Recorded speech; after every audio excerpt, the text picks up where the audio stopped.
जयति जय भारतवासी की, पराजय कोरोना वायरस की। जयति जय भारतवासी की, पराजय कोरोना वायरस की।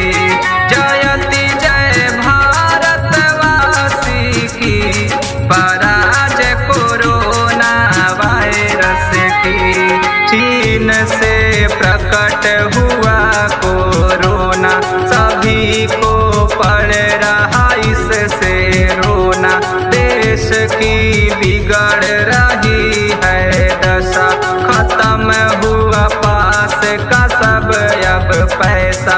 दुकान हुआ बंद, लगा पाबंद, रहो ना पास पास अब जी।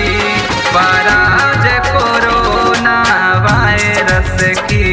जयति जय भारतवासी की, पराजय कोरोना वायरस की।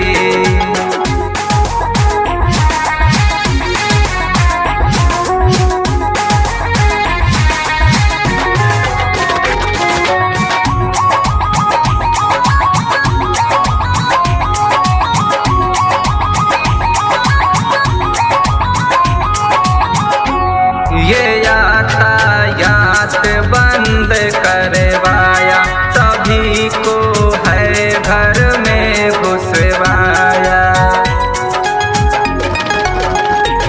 ये यातायात बंद करवाया, सभी को है घर में घुसवाया।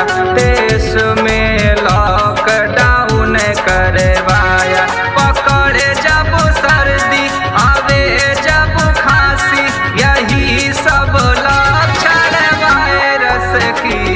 पराजय कोरोना वायरस की। जयति जय भारतवासी की, पराजय कोरोना वायरस की।